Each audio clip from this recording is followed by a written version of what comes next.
Buenos días. Me complace daros la bienvenida en nombre de Europe Direct, región de Murcia.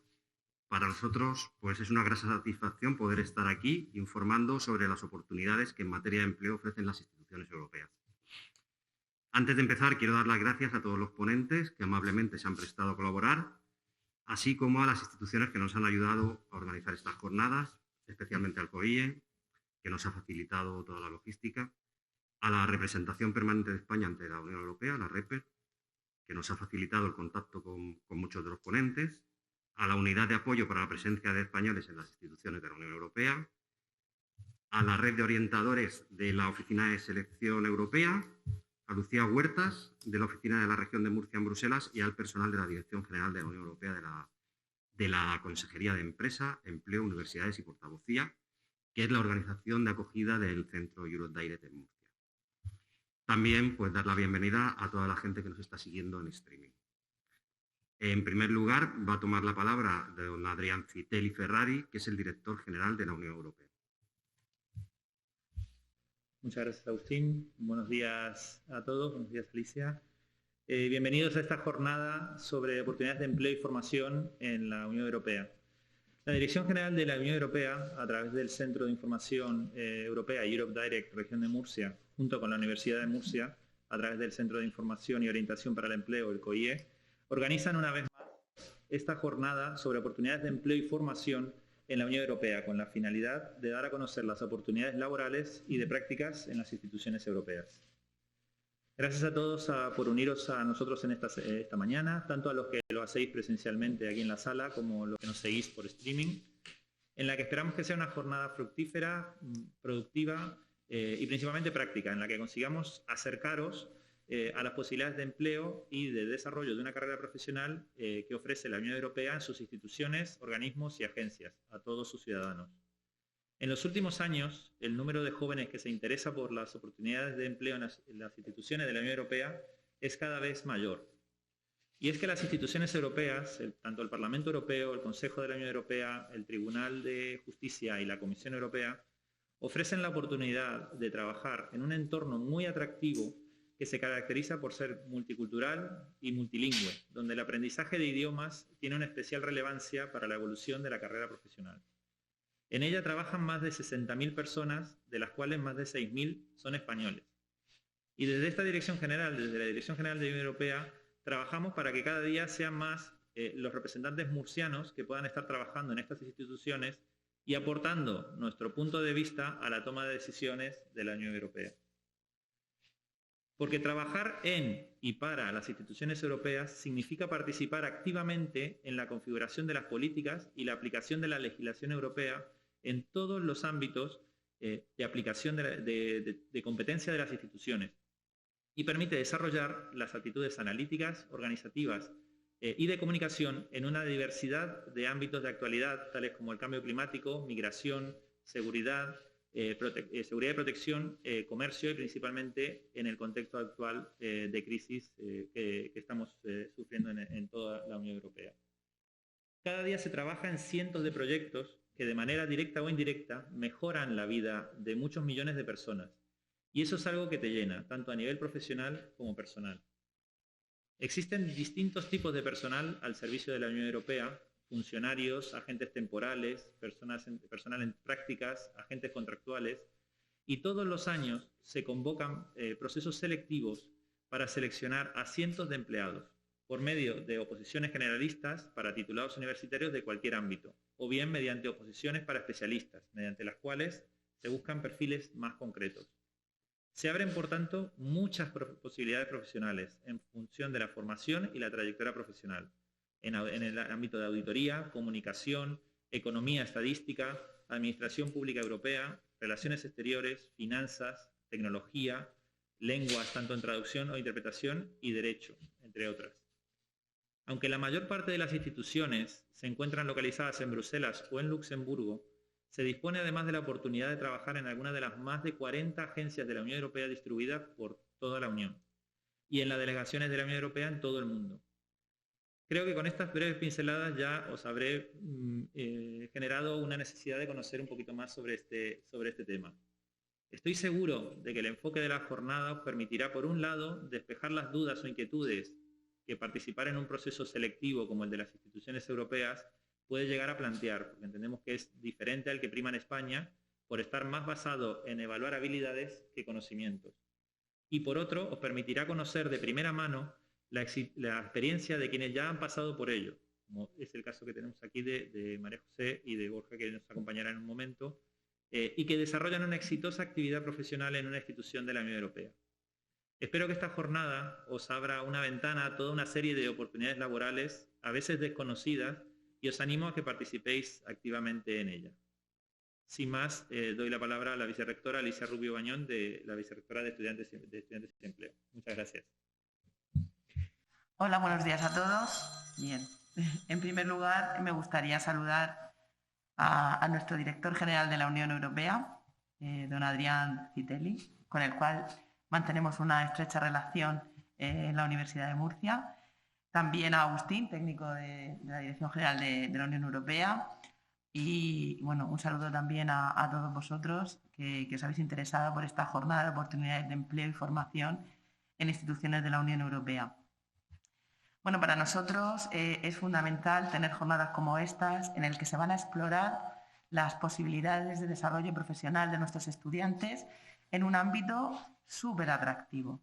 Yo me imagino que seréis estudiantes de nuestra Universidad de Derecho, de Ciencias Políticas, habéis visto todos los ámbitos de traducción, de economía y cosas de finanzas, y que al final, pues cuando venís a la universidad, lo que queréis es terminar en un empleo. Y si es un buen empleo, mucho mejor. Y yo creo que aquí se van a explorar las posibilidades de un muy buen empleo. Cuando empezáis, quizá muchos de nuestros estudiantes no saben dónde van a terminar trabajando. Unos decidiréis trabajar por cuenta propia, otros por cuenta ajena, y muchos nos decís que queréis ser funcionarios o trabajar para la administración pública. Bueno, pues aquí tenemos esa ventana que nos ofrecía el director general a conocer cómo llegar a esos puestos que parecen muy difíciles, ¿no? Muy difíciles, pero ahí tenemos las experiencias de María José, que la vais a tener en un rato, o de Borja, o del propio Pablo, que lo tenemos aquí en primera fila, ¿no? Que está tocando con las manos esa posibilidad de trabajar en la Unión Europea. A mí solo me queda agradecer tanto al personal del COIE, a Sonia, Antonio, Carolina y a Isabel, nuestra estudiante, que le han puesto tanta ilusión a estas jornadas, que lo hacéis también. Ya os invito a que conozcáis el COIE, porque es un gran desconocido, aunque llevamos muchos años luchando porque sepáis lo que se hace allí. Para ello os formamos en esas competencias y habilidades que él ha dicho que se valoran. Nosotros tenemos muchísimos talleres de competencias.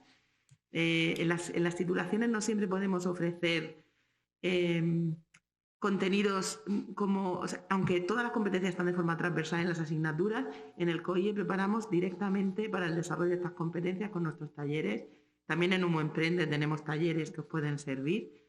Y yo me quedaría con esa frase que ha dicho, ¿no? Tenemos que cambiar el paradigma. Tenemos que darnos cuenta que hace falta, además de tener muchos conocimientos, saber hacer cosas. Y esas cosas, si os metís en el COIE, yo creo que vais a abrir también una ventanita al mundo laboral muy, muy interesante. Entonces, muchas gracias a mi COIE, yo lo veo como una cosa mía ya. También muchísimas gracias a la Dirección General de Universidades por cada año recordarnos que tenemos que hacer estas jornadas y que tenemos que darles esa oportunidad a los estudiantes de conocer cómo llegar a ese trabajo, a esos trabajos, a esas experiencias, ¿no? Contaba antes María José, que ella ha estado de becaria en la Comisión Europea, ha hecho el máster en el Colegio de Brujas, en el Colegio de Europa, en Brujas, y bueno, eso se lo va a llevar siempre. Ahora está de opositora, la pobre, que es una etapa un poquito más gris, pero esa experiencia que ha tenido y esa posibilidad de ver todo lo que hay fuera, pues la lleva puesta y la va a llevar toda su vida. Entonces, no tener miedo, conseguir, o sea, intentarlo, porque si no lo intentáis, no vais, seguro que no llegáis, y aprovechar esta oportunidad de tener aquí a todas estas personas que conocen cómo hacerlo. Yo siempre digo que cuando quieres llegar a un sitio, lo más importante es hablar con alguien que haya llegado, porque te van a decir cómo lo ha hecho. Entonces, bueno, pues tenéis aquí a la dirección general, tenéis aquí un técnico, tenéis experiencias de primera mano y ahora en las pausas cogerlos y aprovecharos de todo lo que saben. Así que muchísimas gracias, Adrián.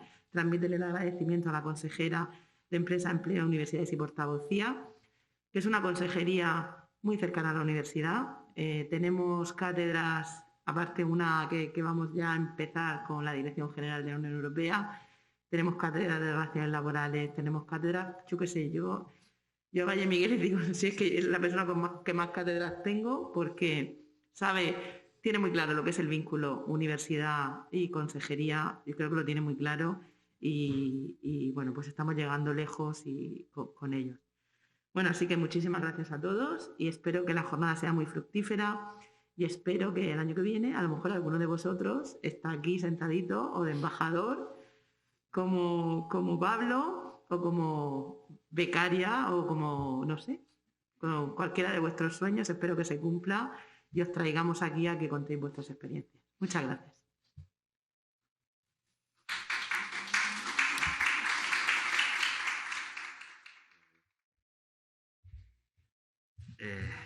Bien, pasamos a la segunda parte en la que vamos a contar con experiencias en primera persona de murcianos, además que han estudiado en esta universidad y que de una u otra manera han trabajado, en un caso como ha sido una becaria y en otro caso en la Dirección General de la Competencia de la Comisión Europea. En primer lugar va a intervenir María José Martínez Lozano, que en este caso ha sido becaria en la comisión. Si quieres subir, por favor.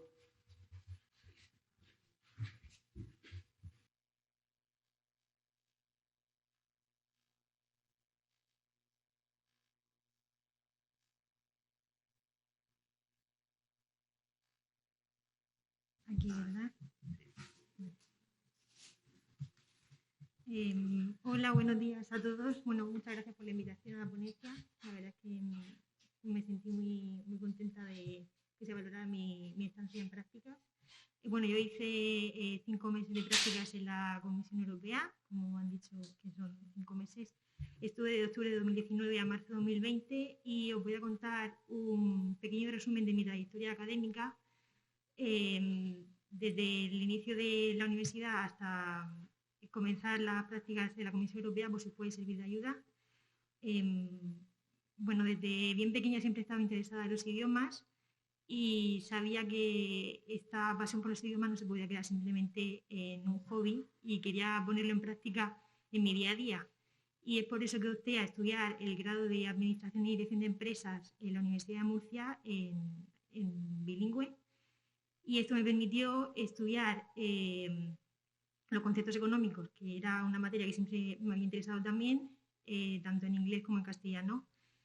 El hecho de que mi grado fuera bilingüe animaba a que muchos estudiantes que estaban cursando el grado de Erasmus fueran a mi clase, y lo que me permitió asistir a clase con alumnos extranjeros y después de clase pues también me juntaba con ellos y podía practicar tanto inglés como francés, que había iniciado ya a estudiar este idioma durante el instituto, y también fue como la primera toma de contacto en un ambiente un poco multicultural. Y este contacto me animó a solicitar la estancia en prácticas en la estancia del programa Erasmus. En 2015, en mi tercer año de grado, fui a Francia, hice el Erasmus en París, en la Escuela Superior de Comercio Exterior, y cursé asignaturas tanto en inglés como francés. Tuve 2 asignaturas que trataban temas europeos. Una de ellas era los lobbies en la Unión Europea, que son intermediarios que trabajan principalmente en Bruselas, y otra asignatura que era comercio internacional. Y bueno, la instancia de Erasmus, no sé si habréis hecho Erasmus alguno de vosotros, pero es muy enriquecedora, puesto que convives y estudias con estudiantes de distintas nacionalidades. En mi caso, pues tenía compañeros italianos, belgas, suizos, incluso de México y Estados Unidos. Y Estando en París, esto como ejemplo de hospitalidad, nos pillaron los atentados de Bataclan de 2015, no sé si os suena, y algunos de mis amigos con los que yo solía salir les pilló en el centro de París y el amigo de uno de ellos pues les acogió en su casa, y esto pues lo vi como un ejemplo muy cercano de solidaridad y de unión, e incluso cuando no te conocen mucho, pues la acoges en tu casa y estuvieron esa noche. Y bueno, hoy en día lo seguimos viendo en muchas situaciones y actualmente pues como en el caso de Ucrania. Y bueno, finalicé la carrera y en 2018 realicé un máster en el Colegio de Europa en Brujas, en Bélgica. El máster era en Integración Económica Europea y Negocios, y esto fue totalmente sumergirse en un ambiente internacional, porque eran estudiantes de 35 nacionalidades distintas y las asignaturas eran impartidas tanto en inglés como francés, y realizábamos trabajos en equipo y muchas presentaciones, bueno, además de los exámenes. Al finalizar el máster, el Colegio de Europa nos ofertó la oportunidad de poder solicitar si queríamos hacer una estancia en el Banco Europeo de Inversiones, y estuve durante 2 semanas en el Banco Europeo de Inversiones en Luxemburgo, donde también había personas de muchas nacionalidades y tratábamos temas europeos. También podíamos optar por una especialidad. Yo elegí el tema de medio ambiente porque siempre había estado interesada en este tema, y además nos dijeron que teníamos que trabajar en un proyecto.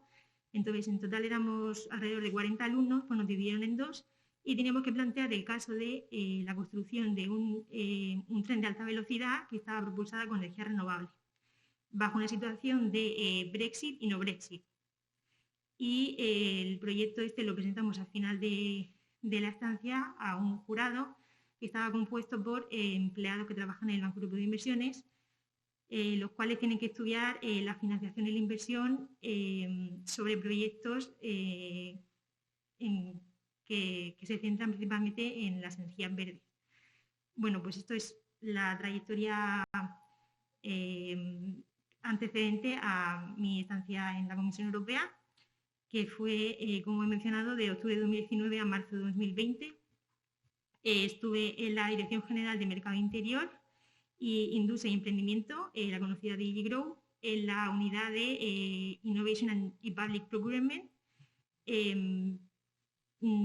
Como sabéis, la legislatura de las instituciones europeas se renueva cada 5 años, y en el caso de la Comisión Europea, pues la presidenta es Ursula von der Leyen, la cual tiene como objetivo que Europa se centre en adaptarla a una era digital y a la misma vez en el Pacto Verde, el cual fue publicado el marco legal en diciembre de 2019, que eso también nos pilló en el trabajo y fue un tema muy interesante. Septiembre de 2019 pues, fue un periodo de mucha inestabilidad, puesto que se inició la legislatura. A la misma vez, Reino Unido seguía perteneciendo como Estado miembro de la Unión Europea, y una discrepancia interna en el nombramiento de los comisarios, puesto que cada comisión, o sea, dentro de la Comisión Europea hay un comisario encargado de las distintas comisiones que van tratando de distintos temas. Pues en primer lugar fue como candidata Sylvie Goulard, candidata a la Dirección General de Mercado Interior, que casualmente era la Dirección General donde yo estuve trabajando. La discrepancia fue que Sylvie Goulard no obtuvo el voto favorable por parte del Parlamento Europeo, más que por el partido eurodiputado de Renew Europe, del que forma parte los Ciudadanos, y esto hizo que hubiera un retraso en la composición de manera efectiva de los comisarios, y finalmente, en vez de formarse como tenía que haber sido en septiembre de 2019, fue en 2019, en diciembre, con Thierry Breton. Bueno, esta inestabilidad la seguimos de cerca los trainees, que son los estudiantes de prácticas, como nos llamaban, y también los los compañeros de mi unidad. Y fue un proceso bastante interesante porque pudimos conocer de cerca esta inestabilidad interna y también la defensa de Sylvie Goulard ante el rechazo por parte del Parlamento Europeo. Bueno, pues las diferentes competencias de la Comisión Europea se distribuyen en comisiones y estas a su vez en direcciones generales y estas están integradas por unidades. Entonces, en mi caso, yo estuve en la Dirección General de Mercado Interior, DigiGrow, como la llaman en Bruselas, y en la Unidad de Innovación y Contratación Pública.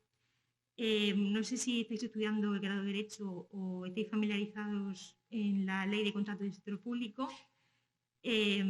Pues el contrato de Asociación para la Innovación, que era en el que yo estaba especializada, es una de las principales novedades de la nueva Ley de Contratos debido a la transposición de la Directiva de 2017 y este tipo de procedimiento es un poco complicado, no solo por ser novedoso, sino porque, en primer lugar, tiene como objeto que el sector público quiere obtener un bien o un servicio que a priori no se encuentra en el mercado y tiene que cumplir una serie de fases que son bastante complejas de poder cumplir con todos los requisitos, puesto que en primer lugar se basa en la investigación y desarrollo, por otro lado tiene el diseño y la industrialización y como última fase tiene la fabricación y la entrega. Entonces, en mi trabajo nos centrábamos en conocer y recopilar estos distintos datos. Uno de los casos que estudiamos fue la reconstrucción de unos asientos olímpicos en un estadio de Helsinki que necesitaba recrear los mismos asientos que los originales. Bueno, pues en mi trabajo lo que hice fue estudiar desde la implementación de esta directiva de 2017, entonces fuimos recopilando los datos, tuvimos que ir descartando lo que pensábamos que no eran tan relevantes, sacar conclusiones y plantear las distintas mejoras o saber si los Estados miembros de verdad estaban entendiendo esta novedad de la legislación.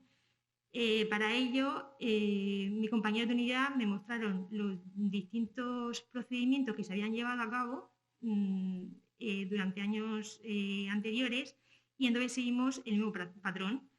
Por lo tanto, recogimos los datos, con su ayuda fuimos descartando otros datos y finalmente los resultados fueron mucho mejor que las expectativas inicialmente esperadas. Esto nos animó a crear un club de asociación para la innovación donde reunimos a todos los representantes de los Estados miembros que habían llevado a cabo ejemplos de procedimientos de asociación para la innovación con el objetivo de que presentaran tanto los pros y los contras que se habían encontrado en la implementación de este procedimiento, así como los distintos logros que habían obtenido y los desafíos a los que se habían expuesto. Este club de asociación para la innovación, la verdad que tiene como objetivo que se sigan animando entre ellos y que se siga extendiendo para otros Estados miembros. Y a mí este novedoso procedimiento lo que me permitió fue conocer tanto la intercomunicación entre los distintos Estados miembros, gracias a la directiva de 2017, como la armonización gracias a los cumplimientos de los distintos estándares. Algunos de estos ejemplos que recogimos respecto a la Asociación para la Innovación, si tenéis curiosidad, la podéis encontrar en la Guía de Innovación que fue publicada por la Comisión en 2020. Y durante estos meses, pues mis compañeros siempre me mostraron la importancia de la solidaridad y la unión, que es uno de los principales objetivos de todas las instituciones europeas, y siempre me trataron como una más del equipo. O sea, que yo fuera becaria o no, en ningún momento me sentí como si lo fuera. Asistía a todas las reuniones, las propuestas, también habían reuniones que eran un poco más, digamos, secretas, donde asistían representantes de los distintos Estados miembros que trataban temas que la unidad llevaba a cabo. Y la verdad es que fue una experiencia muy enriquecedora y yo creo que fue una verdadera etapa de aprendizaje que al final como nosotros vemos la Unión Europea, pero no somos conscientes de la importancia que tiene todo esto. Al final a mí lo que más me llamaba para poder solicitar estas prácticas, aparte de todo el recorrido, quizás fueron los primeros planteamientos del Brexit. Y también, bueno, pues la suerte de estar en un ambiente multicultural desde el grado de bilingüe con el paso posteriormente con Erasmus y el máster. Los idiomas en los que trabajaba eran tanto inglés como francés. Principalmente era inglés en las reuniones y en los correos, y en el trabajo del día a día normalmente utilizaba francés, puesto que la mayoría de mis compañeros eran o bien tenían como lengua materna el francés o se sentían más cómodos en francés, pero al final yo creo que el idioma dependía de cada unidad. Y fuera del horario lectivo hay un comité encargado de ayudar a los trainees, que son los que están en prácticas, y pues te pueden ayudar tanto con los trámites burocráticos, y también organizan muchos eventos y excursiones para que los distintos estudiantes que se encuentran en práctica, no solo en la comisión, sino en otras instituciones, pues se puedan poner en contacto y se puedan ayudar no solo con el tema que trabajan, pero también para conocer otras culturas. Bruselas, no sé si habéis estado, yo la verdad es que la recomiendo mucho, y es una ciudad que ofrece cientos de eventos, y en mi caso, pues así más remarcable fue que pudimos, yo con mi compañero de trainees de DigiGrow, fuimos a un bar y seguimos de cerca las votaciones de referéndum de octubre de Reino Unido, y también os recomiendo mucho, si estáis interesados en temas de la Unión Europea, tenéis la inquietud por idiomas, porque es una de las requisitos, digamos, más importantes, y yo diría que lo tendréis que presentar en la certificación, pues que no dudéis en echar la solicitud para hacer la práctica, que al final, aunque parezca muy complicado, hay gente que lo hace, porque como veis, mi trayectoria, empecé aquí en Murcia y luego pues vais a avanzar hasta llegar a la comisión. Y bueno, por supuesto que si al final conseguís ir a cualquier institución europea, tenéis que ir a la Plaza de Luxemburgo, la conocida Blux, que se encuentra junto al Parlamento Europeo, y es un sitio pues de ocio, digamos, que puedes conocer a gente que está trabajando o haciendo prácticas en las instituciones europeas, y un ambiente muy multicultural. Y nada, creo sin duda que ha sido una de las mejores experiencias que he vivido así en la carrera académica, y que invito a todos que podáis vivirla. Y si tenéis alguna duda, pues lo que queráis. Muchas gracias, María José. ¿Hay alguna pregunta?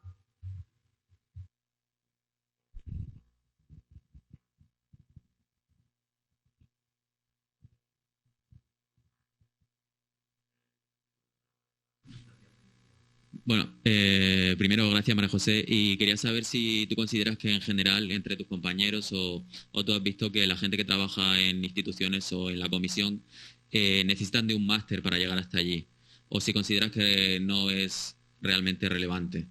Porque he visto, por ejemplo, que en las titulaciones a nivel europeo suelen estudiar lo que se llama el bachelor, que son 3 años, luego hacen un máster, pero aquí a nivel nacional, en España, los grados son de 4 años. Entonces, quería saber si tú crees que deberíamos lanzarnos a hacer un máster o iniciar estos procedimientos. Gracias. A ver, yo en mi Digi tenía compañeros que habían realizado el máster, pero un máster, el que fuera, si lo habían realizado era relacionado con temas de la Unión Europea. Pero también tenía compañeros que habían hecho prácticas en una empresa, a lo mejor con algún tema en concreto, que a la comisión en el proceso de preselección les había llamado la atención, y por eso pues habían pasado la fase. bueno, como han estado comentando, yo creo que fue en enero cuando era la primera fase de selección, donde envías una carta de recomendación, de motivación y no te diriges en concreto a ninguna dirección general, simplemente pues tienes que mostrar tu interés en temas de la Unión Europea y lo que le puedes aportar. Y yo pues en ese caso estaba haciendo en ese momento el máster en el Colegio de Europa y sí que lo mencioné, pero luego cuando estuve con mis compañeros de prácticas, ellos no todos tenían un máster y tampoco relacionado con temas de la Unión Europea. Sobre todo tienes que mostrar lo que le puedes aportar a ellos y mucha motivación. Y también es muy importante que el idioma esté certificado, porque yo sí tenía compañeras que sabían idiomas y tenían mucha fluidez, pero al no tener, pues creo que es un B2 del FEST, por ejemplo, pues no le cogieron. Y eso pues creo que es un hándicap.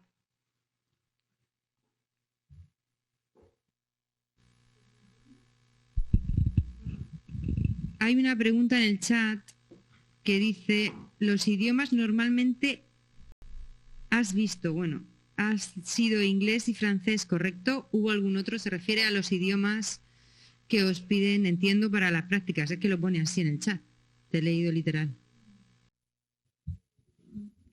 Sobre todo inglés, porque yo tenía compañeros que simplemente sabían inglés y trabajaban en ese idioma. Otros que sabían inglés y a lo mejor alemán, pero el idioma diario era inglés. O sea que francés no te lo van a requerir, pero en mi caso, por ejemplo, que era el Head of Unit era francés y mi supervisor italiano y los compañeros se sentían más cómodos hablando francés, pues utilizábamos francés.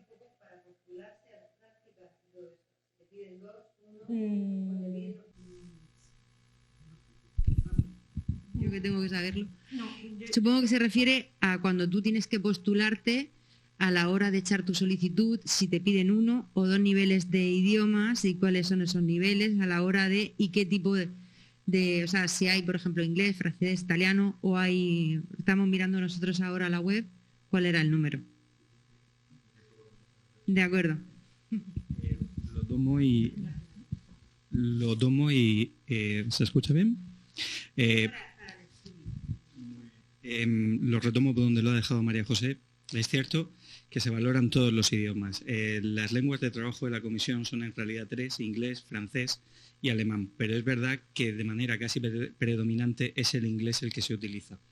Pero esto lo aprovecho y lo comparto como evaluador que soy del programa de prácticas de la Comisión Europea. Lo primero que hacemos es analizar el nivel de idiomas en cualquiera de esas 3 lenguas. Y a partir de ahí vamos sumando puntos. Pero lo normal es que una persona que hable bien inglés y que tenga un segundo idioma, ya digamos que pasa ese corte. Y a partir de ahí se van computando el resto de idiomas. Que una persona habla muy bien a un nivel C1, inglés, francés y alemán, junta muchísimos puntos y de alguna manera pues va asegurando pues posicionarse mejor a la hora de pasar el corte del Blue Book, del programa de prácticas de la Comisión Europea. Pero sí, lo fundamental, el inglés. Gracias.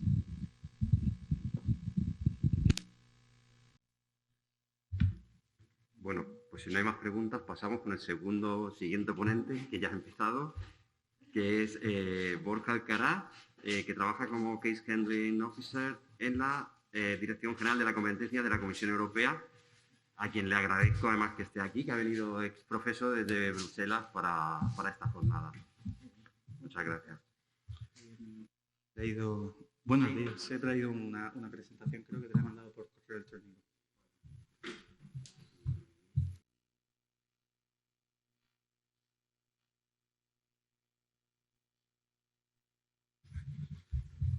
Bueno, pues seguimos con la ponencia, que ya está, de Borja Alcaraz. Muy bien, muchísimas gracias. Buenos días a todos, también a los que nos siguen por streaming. Y en primer lugar, y como no puede ser de otro modo, quiero dar las gracias a la oficina Europe Direct Murcia, que son un poco el altavoz de la Comisión Europea en las distintas ciudades y regiones europeas.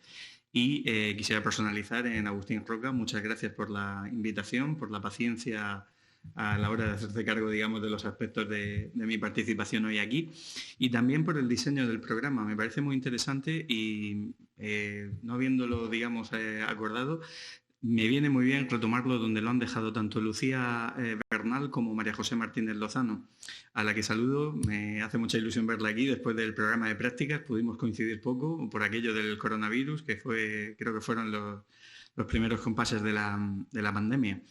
Bueno, dicho esto, no quisiera tampoco empezar sin decir que estoy muy contento de estar aquí en la Universidad de Murcia, la primera universidad en la que yo estudié y en la que me inicié también laboralmente. Y lo que hoy vengo a contaros es un poco mi experiencia en primera persona, como es el título de la presentación. Y, a ver, ahora, en primer lugar, ¿a quién va dirigida esta presentación? Si si sois personas que ya tenéis claro que vais a opositar a esto, o quizás que tenéis el deseo de ingresar en la carrera diplomática, o participáis de las muchas asociaciones europeas que hay en el ámbito universitario, como European Horizons o Equipo Europa, quizá mi presentación os va a sobrar un poco. Sin embargo, si esto de la Unión Europea, si el servicio público, si preparar unas oposiciones es algo que tienes en la cabeza, pero tienes todavía dudas, en ese sentido sí que puedo contribuir a disiparlas, por lo menos compartiendo mi experiencia.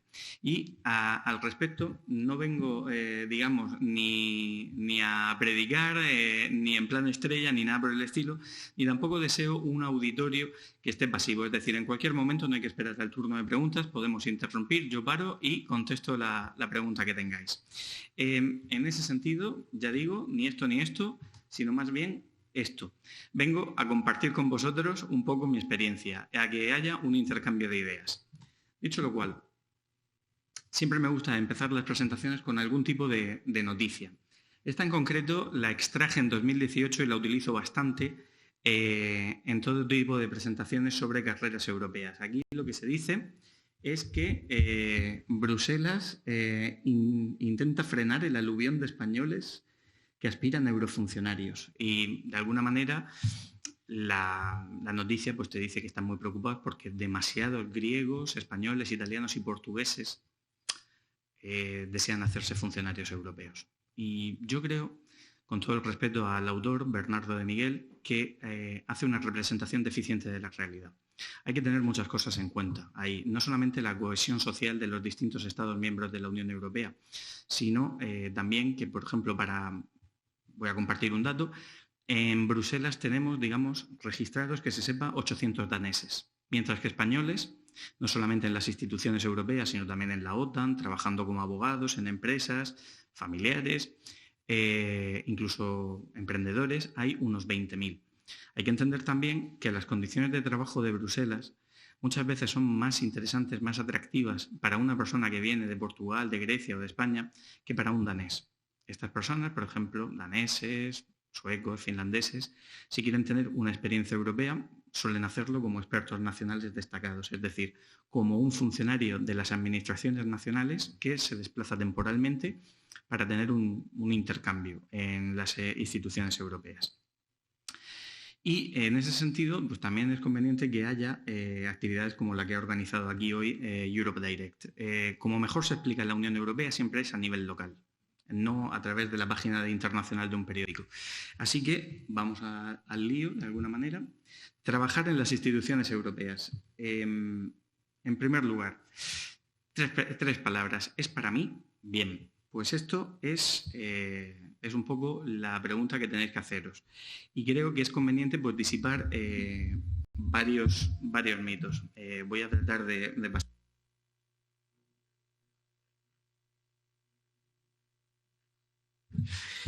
Bien. En primer lugar, ¿es solo para abogados y economistas? Pues yo diría que no. Este es el primer mito que hay que derribar a la hora de plantearse si uno quiere preparar estas oposiciones. Es cierto que si uno estudia Derecho, Ciencias Políticas, Relaciones Internacionales o Administración y Dirección de Empresas, siempre va a tener asignaturas en las que le van a explicar un poquito lo que es la integración europea. Y en ese sentido se parte con un poquito de ventaja, la que da el conocimiento. Pero yo les puedo contar que mi trabajo, que es un trabajo eminentemente jurídico, bueno, lo hago dentro de una unidad donde hay un ingeniero industrial, una ingeniera informática, un médico, y lo que hacemos es control, ejecución y seguimiento de ayudas estatales. Por lo tanto, primer mito, si hay alguien que nos sigue que no es estudiante de Derecho, de Economía, de manera genérica, la Unión Europea también le está buscando a él. En segundo lugar, la cuestión de las nacionalidades y los idiomas.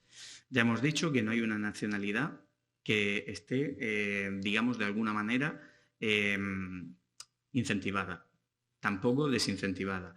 Es cierto que se trata de tender a un equilibrio, a una representatividad, pero no hay tal preocupación como nos decía esta noticia. De hecho, diría que lo que tenemos en este momento es un momento especialmente propicio para preparar estas oposiciones. ¿Por qué?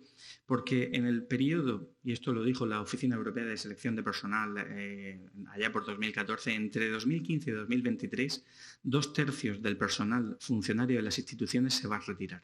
Es decir, estos son años buenos para prepararse las oposiciones. Y es bueno que se organicen actividades así porque uno toma conciencia de ello.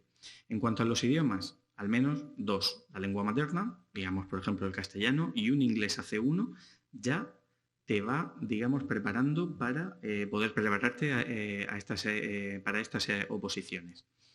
¿Qué más? Si se tienen más idiomas, como hemos dicho antes, mejor, porque se van sumando puntos. Y la última cosa, que también la han preguntado, ¿es necesario un máster?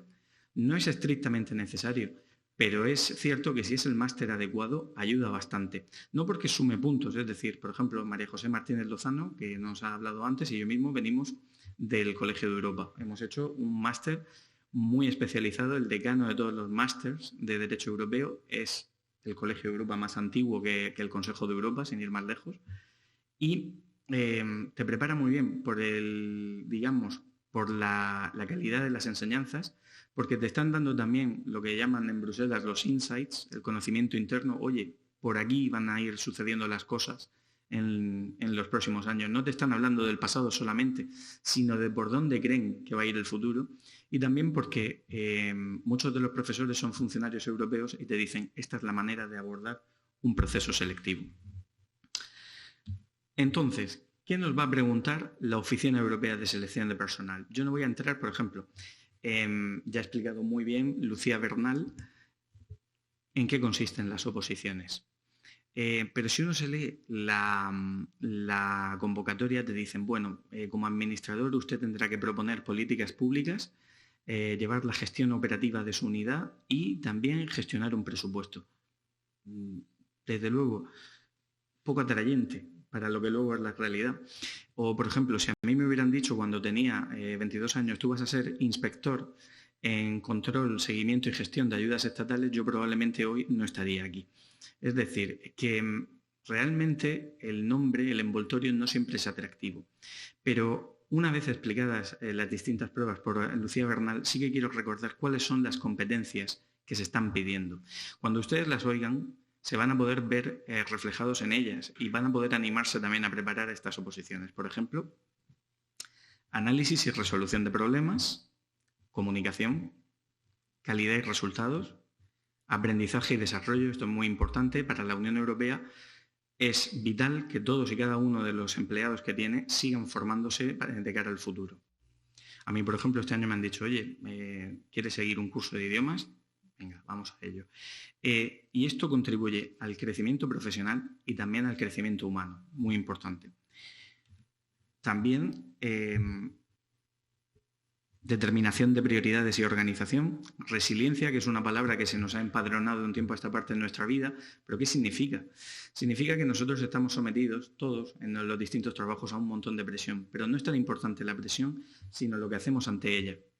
Y lo más importante, cómo esa presión nos obliga y nos incentiva a crecer. Eso es muy importante también dentro de las instituciones. Y trabajo en equipo, esto hay que verlo y ahí lo hablaremos ahora dentro de un momento, y liderazgo. Esto es lo que va a pedir EPSO, la Oficina Europea de Selección de Personal. Ahora, ¿qué otras cosas se desprenden de aquí que para mí son fundamentales? Pues en primer lugar, la flexibilidad. Un individuo que presente estas 8 características en mayor o menor medida es un individuo que es flexible. y que puede trabajar en un cargo jurídico o, como he dicho antes, siendo médico puede estar en una unidad que se encarga de algo eminentemente jurídico como son las ayudas de Estado. Y esto es fundamental, porque además una vez uno está dentro de las instituciones, en periodos que van de 3 a 5 años, le van a invitar a que cambie de unidad, no porque haga mal el trabajo, sino porque es importante que para el desarrollo de la persona cada cierto tiempo cambie. Y eso es importante, uno ahora mismo estudia y más importante que lo que aprende, digamos, en el aula es cómo lo que va aprendiendo le ayuda a desarrollar competencias. La flexibilidad es fundamental, va a haber muchos cambios cuando uno esté dentro. Cambios que van en la carga de trabajo también. Yo llevo una existencia más o menos apacible en la Comisión Europea hasta marzo de 2020, cuando la pandemia puso en el primer plano la gestión de las ayudas públicas por parte de la Unión. Y a partir de ese momento la carga de trabajo creció exponencialmente. Ser flexible, saber adaptarse, es muy importante. Otra cosa es una vocación de servicio público. Si uno piensa que puede estar mejor en el sector privado, mejor remunerado, o que puede estar mejor como autónomo, sin jefe, quizás esto no sea para esa persona.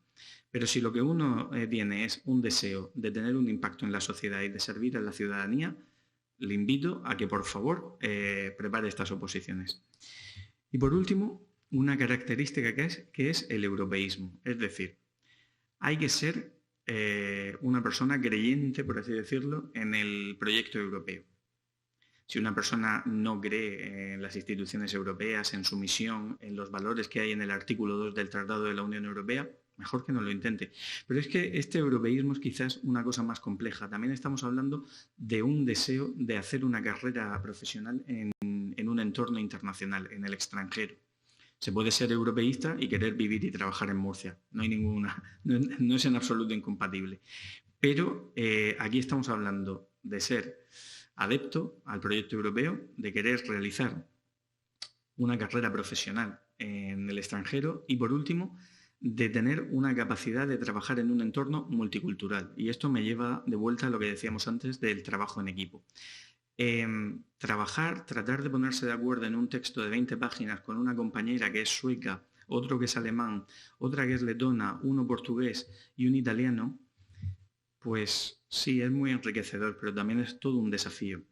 Porque al final cada uno tiene su estilo y nuestro estilo también son nuestras limitaciones. En ese sentido, hay que saber que hay una dificultad, hay un elemento que aporta mucho en lo multicultural, pero también una dificultad inherente.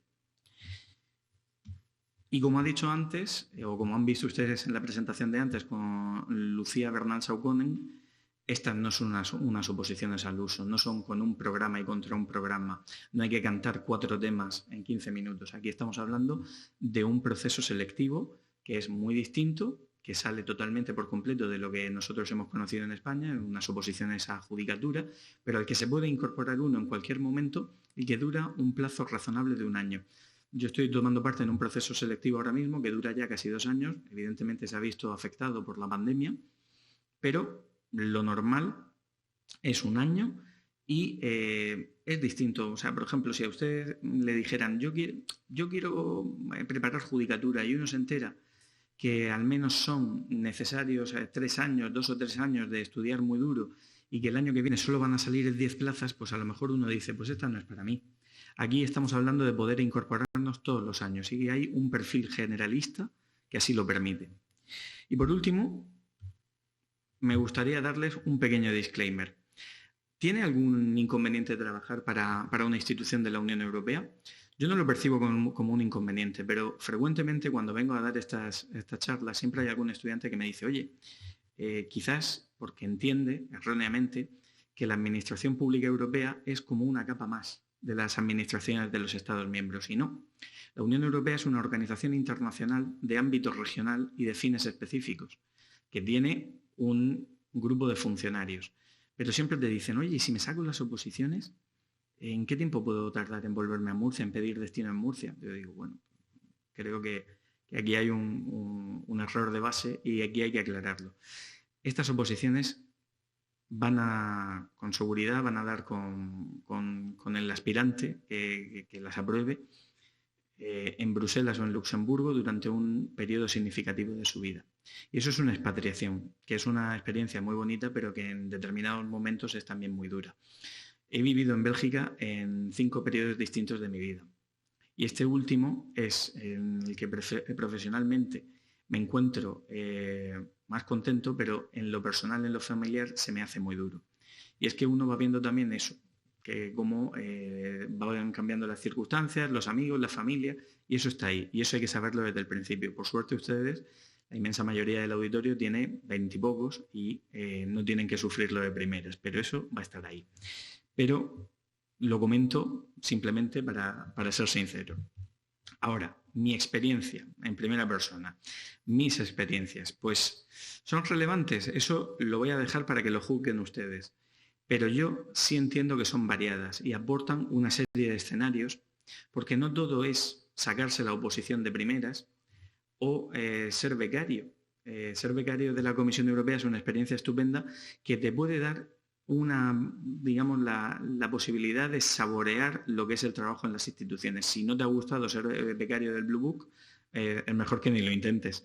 Pero hay otras cosas que son las que quiero compartir aquí hoy con ustedes, que son mi experiencia en el Tribunal de la Asociación Europea de Libre Comercio, mi experiencia como consultor externo para la Agencia de la Unión Europea para la Propiedad Intelectual en Alicante y mi trabajo actual como inspector en la Comisión Europea en Bruselas. ¿Por qué digo que son variadas? Porque he tenido la posibilidad de trabajar en los 2 centros principales de las instituciones, Bruselas y Luxemburgo, y también en una agencia descentralizada que había a menos de 1 hora de mi casa. Bien, voy a ir comentando brevemente cada una de ellas y también un poco el régimen en el que desarrollé estas experiencias, como becario que luego se convierte en interino, como consultor externo y como agente temporal. Pues yo creo que también les puedo decir que no todo es ser funcionario. A lo mejor ustedes desean desarrollar una experiencia profesional en las instituciones durante unos años y volver a Murcia. Bien, vamos a ello. Esto del Tribunal Europeo o el Tribunal de la Asociación Europea de Libre Comercio con sede en Luxemburgo. En primer lugar, ¿qué es? Pues miren ustedes, hay una organización internacional que es la EFTA o Asociación Europea de Libre Comercio. Esto se crea en el año 1960 por el Reino Unido cuando ve que Francia veta recurrentemente sus solicitudes de ingreso en las entonces comunidades europeas. Desde ese momento, la EFTA, o Asociación Europea de Libre Comercio, se convierte en una especie de antesala de la condición de miembro de la Unión Europea. Y esto, pues, lo vemos, por ejemplo, en la inmensa mayoría de los países de Centro Europa y del Norte de Europa, como Austria, Finlandia, Suecia, han sido, antes que miembros de la Unión Europea, miembros de la EFTA. Hace 30 años, con la firma en Oporto del Acuerdo del Espacio Económico Europeo, todo esto cambia radicalmente. Son la fase final, digamos, del establecimiento del mercado interior de la Unión Europea y se decide que se va a hacer un mercado, digamos, expandido, de manera que llegue también a los estados de la EFTA. Y con ese mercado también se externaliza o se hace partícipe a estos estados de la EFTA de la legislación de la Unión Europea, del acervo comunitario. Y se comparte con ellos todo menos las instituciones. En ese momento, la EFTA pasa a tener un sistema institucional que replica el de la Unión Europea. Y así tenemos un espacio económico europeo que tiene 2 patas. Por un lado, los 27 países de la Unión Europea y por otro lado, 3 de los 4 países de la EFTA. Estos países serían Islandia, Noruega y Liechtenstein. Pero claro, como habíamos dicho antes, para muchos de los nacionales de estos estados que tienen poblaciones muy pequeñas, la idea de trabajar en Bruselas no es atractiva. Y ante las necesidades de recursos humanos que tienen en la EFTA, lo que hacen es abrir la mano y decir, oye, pueden venir a trabajar con nosotros nacionales de la Unión Europea por un periodo máximo de 6 años. Y bien, en cuanto a sustancia, trabajan exactamente las mismas áreas que la Unión Europea. Mercado interior, ayudas de Estado, competencia, armonización, protección del consumidor. Esas cosas son las mismas de las que se ocupan. Y en mi caso concreto, en Luxemburgo, yo era un poco, formaba parte del tribunal que refleja un poco al Tribunal de Justicia de la Unión Europea.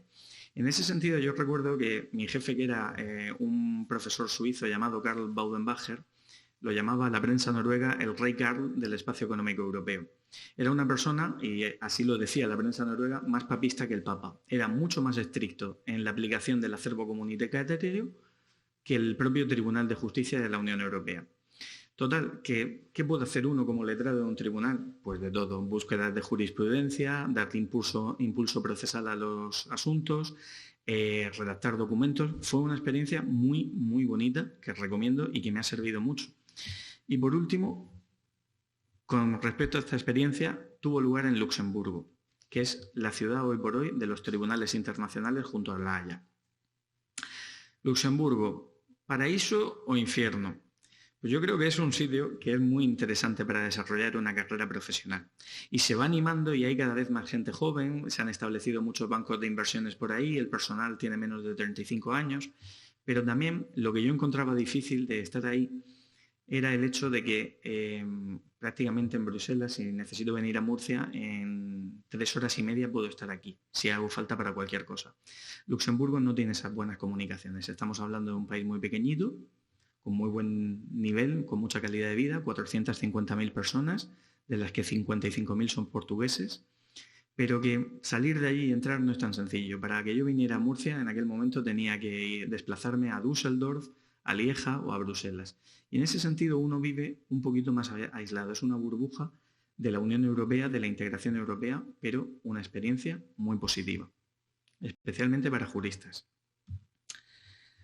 La siguiente experiencia fue ya sin solución de continuidad al terminar mi estancia de 4 meses en el Tribunal de la Asociación Europea de Libre Comercio, fue ser contratado para Deloitte para prestar servicio a la agencia europea que hay sobre propiedad intelectual en Alicante. Como proveedor externo, ¿qué es lo que está pasando? Pues en primer lugar, la contratación pública en la Unión Europea está suponiendo hoy por hoy, digamos que el 20% del Producto Interior Bruto de la Unión Europea. Las instituciones de la Unión Europea no son solamente empleadores, son también clientes, necesitan servicios de lo más variopinto, desde el mantenimiento de los equipos informáticos a cuestiones más especializadas. Y el contexto en el que yo me sumé aquí fue la llamada reforma legal de la agencia. Antes se llamaba OAMI, ahora se llama OIPO. Pues ese es simplemente el aspecto más cosmético de una reforma legal que empezó en 2012 y que termina en 2023. La función del funcionario que está en la OIPO es la gestión de las solicitudes de marca de la Unión Europea y de diseños comunitarios. Si hay que darle una vuelta al entramado institucional, a cómo se hacen las cosas, a los procedimientos, ellos no podían hacer las cosas, no podían rendir, digamos, en su trabajo habitual y al mismo tiempo ocuparse de darle una vuelta, digamos, al funcionamiento de la oficina. Y ahí es donde entran los consultores. Una oficina como EUIPO, una agencia descentralizada, tiene 1.000 empleados en plantilla y estuvieron empleando en un determinado momento a 500 consultores externos, un consultor por cada 2 empleados. Fue un proyecto muy ambicioso que todavía no ha terminado, está próximo a terminar y muy bonito. En ese sentido, las personas que digan, oye, a mí me gustaría pues, iniciar en el mundo de la consultoría. El principal cliente de las consultoras en Europa son las instituciones de la Unión Europea, el sector público. Y se pueden hacer cosas muy interesantes. En ese sentido, el tener formación especializada en la Unión Europea te hace atractivo para estas agencias. ¿Y qué son las agencias ejecutivas y descentralizadas? Pues son organismos que crean las instituciones principales, como por ejemplo la Comisión, el Consejo y el Parlamento, para ejecutar un mandato. Por ejemplo, en el caso de la propiedad intelectual se dijo, oye, mira, la Dirección General de Mercado Interior se ocupa de cosas de propiedad intelectual, pero no puede estar como oficina de propiedad intelectual, como la Oficina Española de Patentes y Marcas. Vamos a crear una, se creó en el año 94, en Alicante. ¿Y cuántas son? Pues para estos mandatos específicos, pues son más de 40 y están establecidas en distintos países de la Unión Europea. Por ejemplo, si uno piensa en seguridad e higiene en el trabajo, piensa en la agencia europea que hay en Bilbao. En España además son varias. Lo digo porque puede ser interesante no solamente pensar en Alicante, sino por ejemplo en el control de las pesquerías en Vigo, seguridad e higiene, como hemos dicho en Bilbao, fusión energética en Barcelona, centro de seguimiento de satélites en Madrid, un centro de investigación conjunta en Sevilla y por último esta agencia de Alicante. Pero si alguien me dice, pues yo soy un jurista o una jurista muy interesado en el derecho de la Unión Europea, pero tengo ese puntito así friki que lo que me gusta es el programa espacial. También podemos atenderte. Hay una agencia especializada sobre el programa espacial en Praga. Lo digo, son unos empleadores muy importantes y también son clientes. Esto supone, lo que hemos dicho, especialización por las agencias, deslocalización y lo que tenemos es también a la Unión Europea como cliente. Pero cuando estás trabajando con tu cliente, y esto pasa en muchísimos ámbitos, muchas veces se produce un entendimiento muy bueno entre el cliente y el proveedor de servicios. Y tú dices, pues el cliente quiere que me vaya a trabajar con él. Son también estos trabajos como consultor externo una posibilidad de hacerse ver ante las agencias. Entonces esto no se debe de despreciar. Y por último, te dan ese conocimiento desde dentro. Cuando tú trabajas 3 años con un cliente, lo conoces muy bien. Sabes, llega un momento que si consigues meterte en un proceso selectivo, sabes perfectamente lo que te va a preguntar tu cliente, porque llevas 3 años trabajando con él.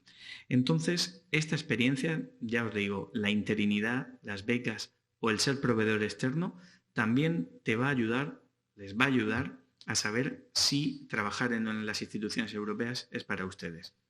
Y por último, la última experiencia es mi actual situación como agente temporal, trabajando como inspector en el área de ayudas de Estado para la Comisión Europea.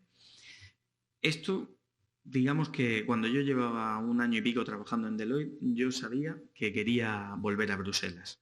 Sabía lo que era aquello y decía, quiero volver, porque como ha dicho María José antes, la ciudad ofrece muchísimas oportunidades y quería estar de vuelta como dicen los británicos, en el place to be, en el sitio donde pasan las cosas de verdad.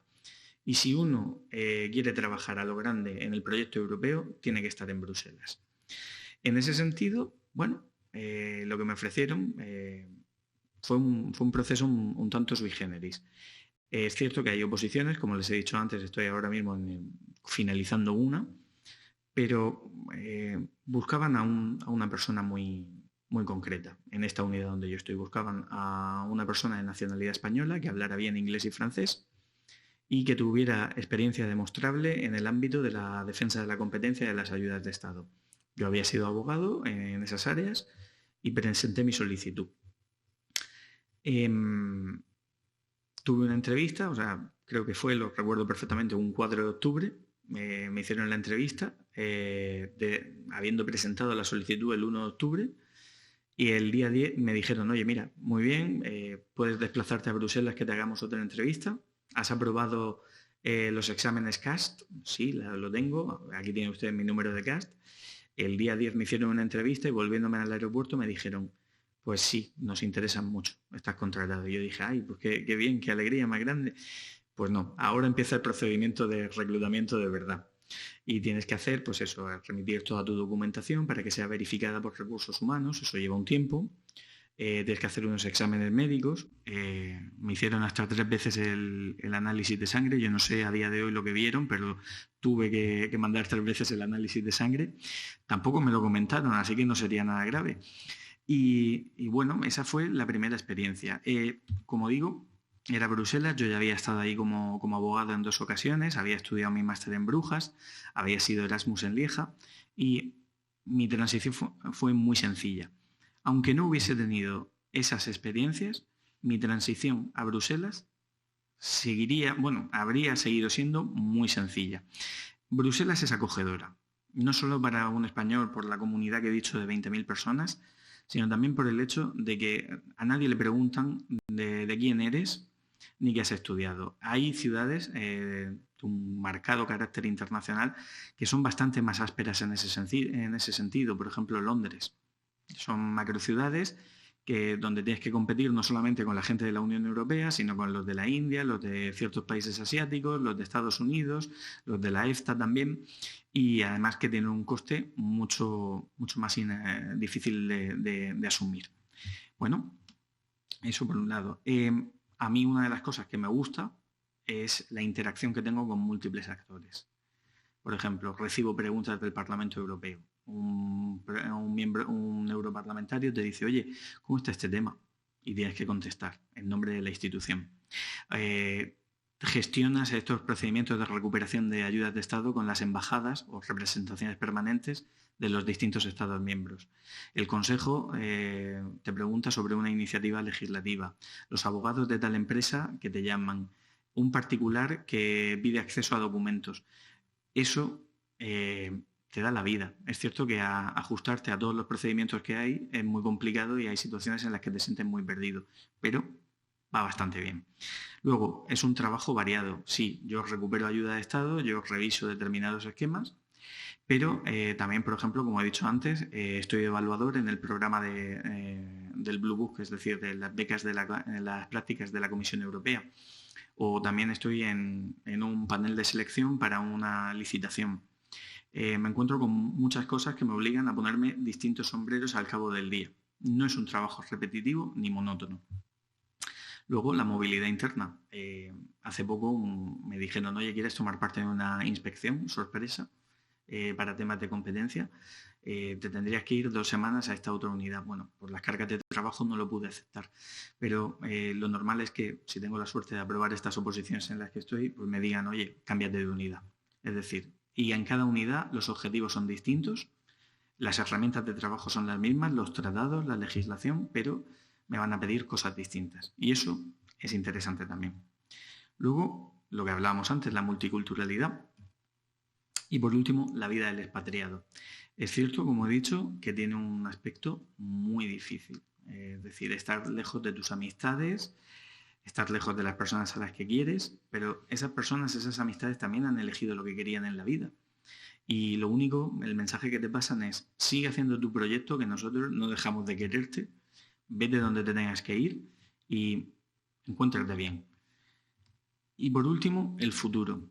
El futuro, eso es distinto a como lo era hace 3 años. Creo que determinados proyectos que no pasaban del papel en la Comisión Europea, como consecuencia de la pandemia e incluso en menor medida de la crisis que estamos viviendo ahora por causa de la guerra en Ucrania, determinadas iniciativas están tomando cuerpo. Por ejemplo, se desea que no trabajemos en despachos cerrados, sino que compartamos el espacio con nuestros compañeros. A mí no me han dicho que me voy a cambiar de edificio, pero probablemente que vaya a haber una reorganización en la manera de trabajar. Eso sí va a pasar. Y también cosas como el teletrabajo, que ahora se ve como... No, creo que si todos echamos la vista atrás, hablar de teletrabajo hace 4 años era un poco menos que un poco snob. No le veía la posibilidad, la gente desconfiaba, decía, no, la gente no va a ser seria en el teletrabajo. Nosotros hemos batido nuestras plusmarcas de trabajo precisamente en un entorno de teletrabajo. Y esto poco a poco pues, va llegando. Y creo que hay muchos y muy variados desafíos. Hay quien los llama simplemente crisis, pero yo creo que la Unión Europea, siempre criticada en medio de todas y cada una de esas crisis, las va gestionando. Podemos hablar de la crisis del euro, de los flujos migratorios, de la pandemia, de lo que está pasando con la energía. Poco a poco vamos tomando, siempre se pone mucho el acento en lo que no hacemos y pocos se acuerdan de nosotros cuando las cosas van bien. Lo aceptamos con naturalidad, con esa vocación de servicio a la que antes hacía referencia, y creo que el futuro tiene un aspecto maravilloso. Y yo lo único que quiero hacer ahora mismo, antes de quedar a disposición de la sala y de los que nos siguen online, es invitarles a que tomen parte en ese futuro, que traten de preparar estas oposiciones, porque al final la pregunta ¿es para mí? Yo ya he dicho que sí. Y si me hicieran ahora mismo otra pregunta, ¿estás contento? Yo creo que ha sido una de las grandes decisiones de mi vida, ser valiente, irme a Bruselas y apostarlo todo por el proyecto que me ilusiona, que es tomar parte en la integración europea. Y con esto concluyo mi intervención y si tienen alguna pregunta, pues encantado de contestarla. Muchas gracias.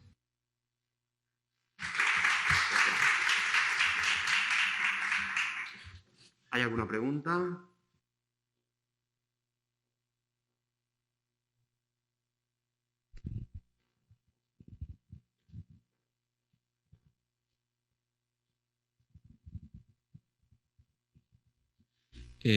Bueno, en primer lugar, muchas gracias, Borja. Y quería preguntarte, cuando comentas esto del tema del europeísmo como un punto a favor, si en estas entrevistas orales que uno hace o en estos procedimientos de selección, uno puede verse frente a preguntas donde se metan en cuestiones políticas y por lo tanto tenga que posicionarse o pueda opinar con libertad y eso le lleve, por ejemplo, a ser crítico en algunas cuestiones europeas, ¿no? Y eso pueda ser puntos en su contra, ¿no? Pueda ser tenido en cuenta en su contra y por lo tanto lo expulsen del proceso o no son tan críticos, ¿no? en el proceso selectivo. Gracias. Gracias a ti. ¿Cómo era tu nombre, por favor?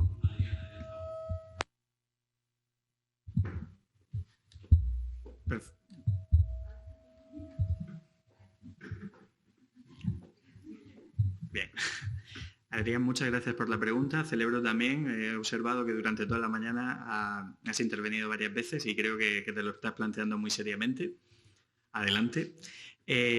Sí, vamos a ver, depende un poco también del contexto en el que se hagan esas preguntas. Yo, contrariamente a lo que se pueda pensar, un club donde todos piensan lo mismo es un club donde nadie está pensando. Y de hecho yo creo que la expresión más fidedigna de esto que acabo de decir es el fenómeno que hemos llamado popularmente el Brexit. Es decir, hay una cláusula en el Tratado de la Unión Europea, el artículo 50, que habilita a un Estado a abandonar unilateralmente la Unión si así lo desea. Pues ya te está diciendo que no hay una cuestión de pensamiento único. Y además no existe la posibilidad de expulsión de un Estado miembro. Se puede sancionar, se puede privar de derechos políticos de voto en algunas circunstancias, pero no existe ese pensamiento único, no existe un mecanismo coercitivo para echarte de la Unión. Esto trasladado al ámbito de las personas que ahí estamos todavía trabajando, también se reproduce en cierta manera. Es decir, en determinados ambientes no solamente es bueno que haya un pensamiento crítico, una disensión o un comentario en contra, que alguien haga de abogado del diablo, es que además es necesario. Cuando nosotros, que nos reunimos al menos una vez por semana por unidad, nos juntamos, sabemos los temas de la agenda. Y lo que se quiere es un debate, y un debate vivo, crítico y constructivo. Es decir, oye, ¿qué os parece este documento? Pues yo creo que no es el momento de sacarlo, creo que le falta esto, creo que habría que darle una vuelta. Me parece perfecto. Vale. Este debate se produce, digamos, en el día a día. Es decir, tener opiniones, faltaría más. No es algo que te penalice en esto. Ahora, estamos hablando de los procedimientos selectivos. Si tienes una entrevista, digamos, de competencias, tienes la posibilidad de defender tus puntos de vista. Pero tiene que ser una defensa pues estructurada y tiene que estar pues, muy fundamentada también. Es decir, oye, ¿cómo crees que lo está haciendo la Unión Europea en la situación actual en Ucrania? Pues tienes que posicionarte. Esto no es una cuestión de ser una cheerleader. Comenta lo que te está pasando por la cabeza, pero hazlo de una manera fundamentada. Eso es muy importante. Y por último, creo que Lucía Bernal Saucone nos lo ha explicado, hay una entrevista de competencias.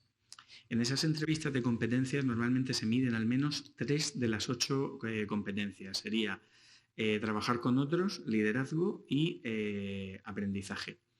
Pues te pueden hacer preguntas del tipo, cuéntame una ocasión en la que tuvieras un problema con un compañero.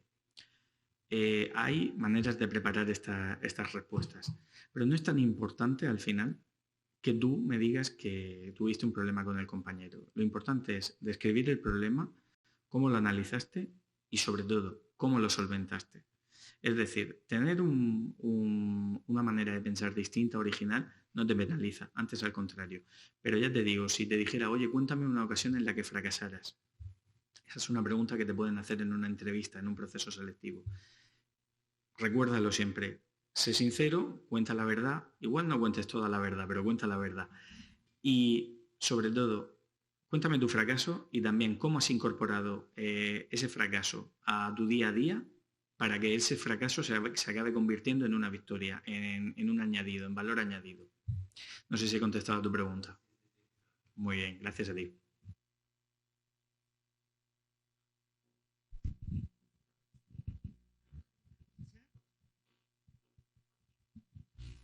Bueno, yo quería preguntarte si decidieras volver como funcionario europeo, quieres volver a tu país, ¿hay alguna manera de poder ubicarte como funcionario en el país? ¿O si hay alguna transferencia a ser funcionario como los funcionarios de aquí? ¿O directamente echas tu carta de renuncio y te vas con una mano delante y otra detrás y vuelves a tu país, a España, en tu caso, por ejemplo?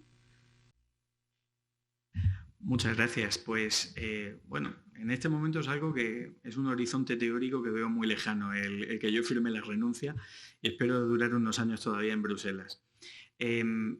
La cuestión es la siguiente. Hay, como he dicho, la salida más propia sería intentar volver a una agencia descentralizada, lo que hemos dicho antes. Y que, bueno, en mi caso particular, que ya fui proveedor de servicios externos, volver a Alicante sería fantástico. Sobre todo porque también me gusta la sustancia de lo que ahí se hace, que es propiedad intelectual e innovación. Ahora, eso es un apetito concurrente. Hay muchísima gente que también desea volver a España, que se ha cansado o incluso que tienen familiares mayores de los que tienen que cuidar. Bueno, la cuestión es estar siempre atento a los boletines que hay de vacantes y tratar de ir pidiéndolas. Y sobre todo moverte, estar pendiente, hablar con compañeros, decir, oye, están saliendo plazas de movilidad interna, y esa sería la posibilidad.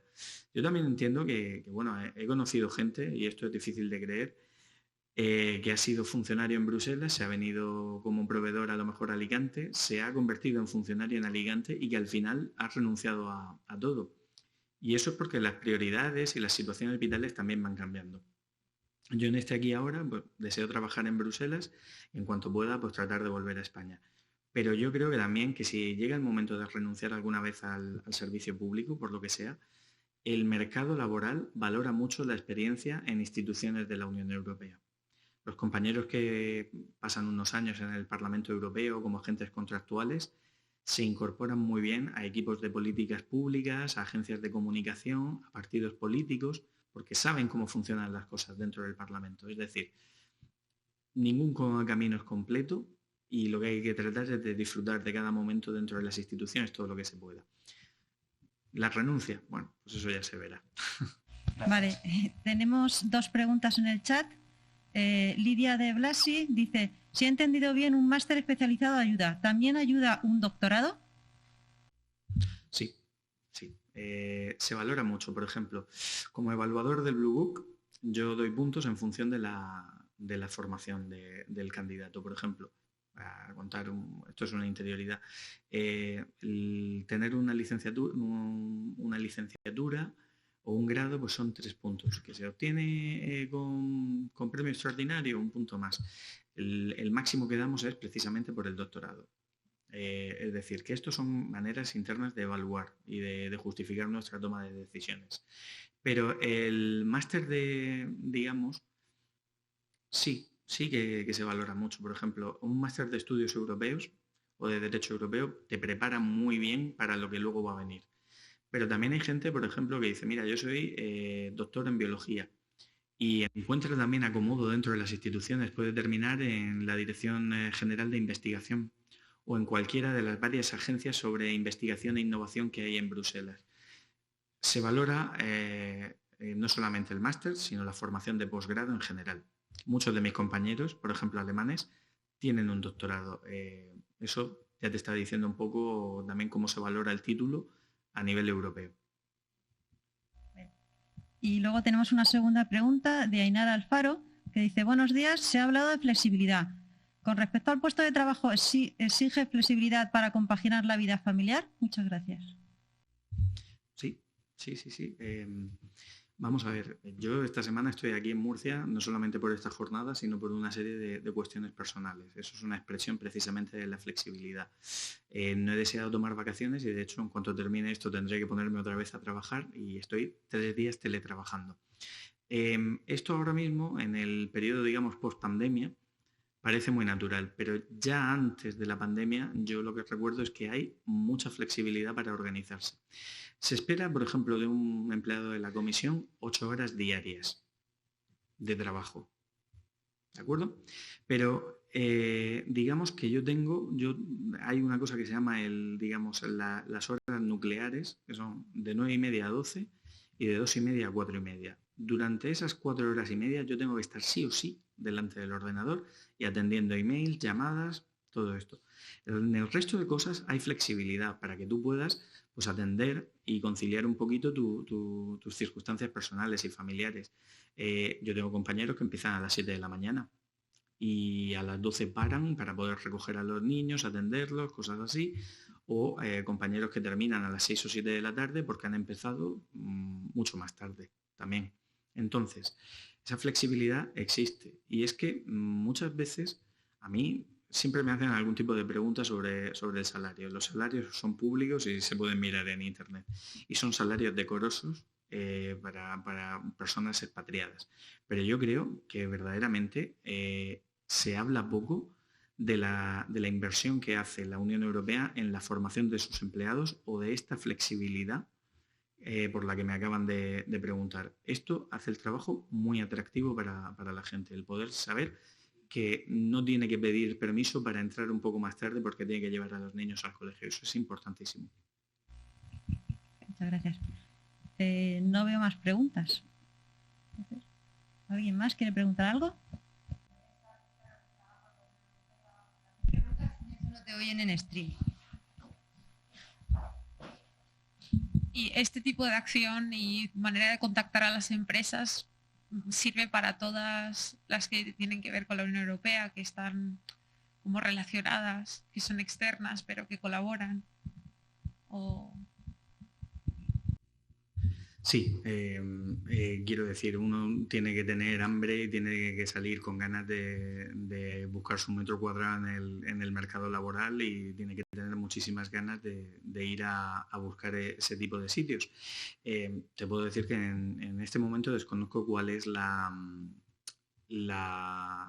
composición, digamos, o quiénes son los proveedores externos, por ejemplo, de WIPO, pero siempre hay 2 o 3 empresas consultoras potentes como Bomilio Bloom, Everis, Ernst & Young, PricewaterhouseCoopers, Deloitte, y lo que uno tiene que hacer es plantearse bien aquello, decir, oye, yo tengo el perfil que van buscando estas personas y hacer solicitudes espontáneas y sobre todo plantarse en esas ferias de empleo y decir, oye, ¿qué es lo que va buscando ahora mismo una consultora en esta materia?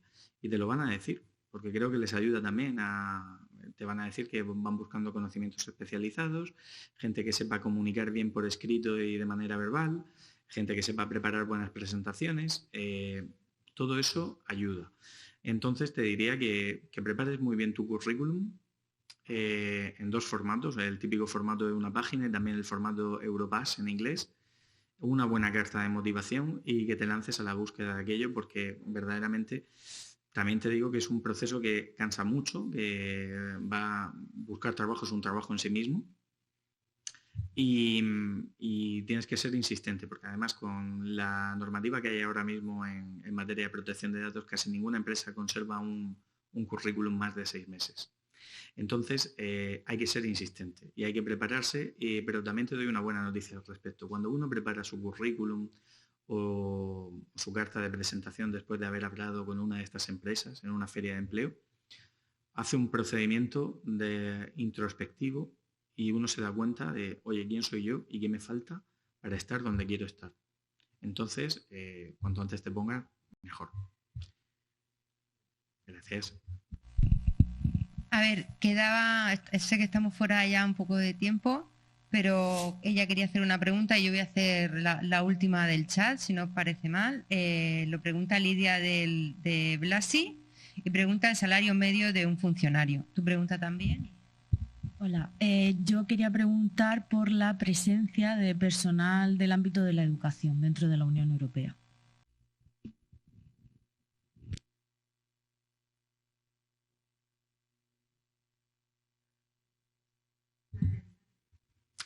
Bien, en cuanto al salario, como he comunicado antes, esto es una cosa que se puede encontrar en Internet, pero es que aparte es un salario que va variando en función de muchas circunstancias. No puedo decir, es que todos cobramos lo mismo en 14 pagas. En primer lugar, son 12 pagas.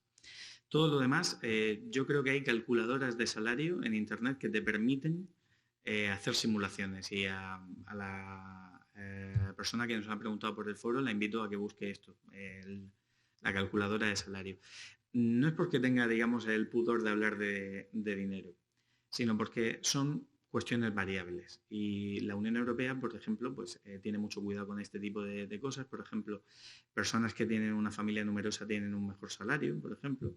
Personas que han tenido que expatriarse a otro país de la Unión Europea tienen un salario más alto que, por ejemplo, un belga que haya entrado a trabajar en la Comisión Europea en Bruselas. Es decir, son una serie de circunstancias que van matizando el salario.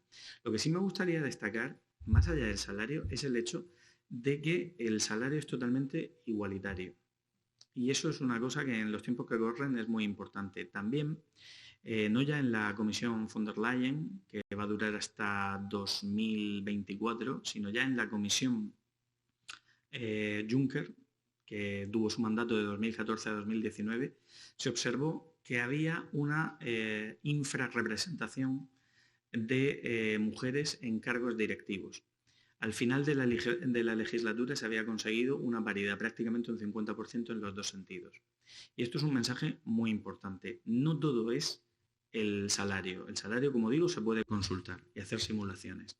Es cómo se trata de prestar atención a otros aspectos que en otras empresas a lo mejor no se encuentran. Y además es que es una cosa justa y es necesaria, como suele decirse, por aquello de que creo que son precisamente las entidades del sector público las que tienen que ser ejemplares en este aspecto. Bien, contestada la cuestión sobre el salario, sin contestarla, sí me gustaría decir, como he dicho antes, se buscan perfiles multidisciplinares.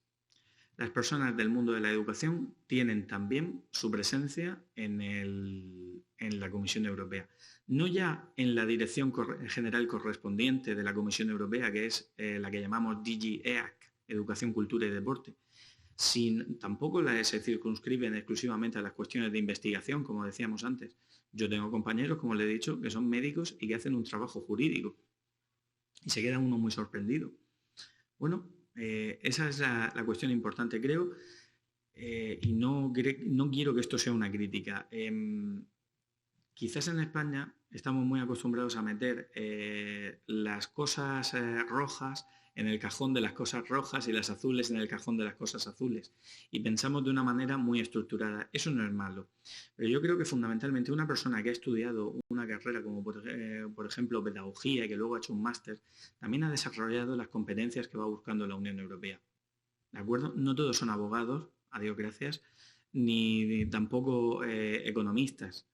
Hay gente a la que vamos buscando. Yo te puedo decir que en la Dirección General de Competencia, donde yo trabajo, me he encontrado por lo menos con un pedagogo. Entonces, sí te digo, es importante, más allá del título, un título de 3 años es lo mínimo que se pide, saber si uno cumple con estas competencias que enseñábamos antes.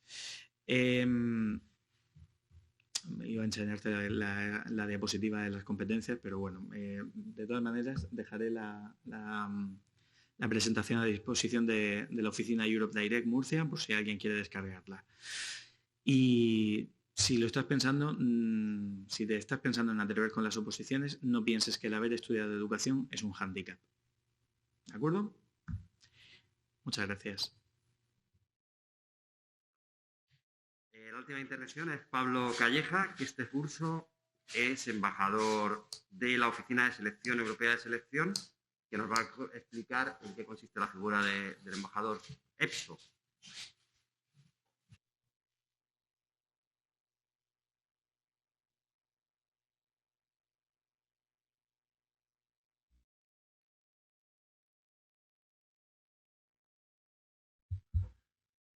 Bueno, si queréis voy presentándome y así vamos adelantando, porque no hace falta hacer la presentación para decir quién soy y cómo he llegado aquí. Mi nombre es... ¿Me quito la mascarilla o la dejo? Bueno, pues la dejo. Mi nombre es Pablo Calleja, soy de Cantabria, pero actualmente estoy haciendo doctorado de energías renovables y eficiencia energética en la UPCT, en Cartagena. Y este año, en el curso académico 2021-2022, soy uno de los 5 embajadores EPSO que hay en España.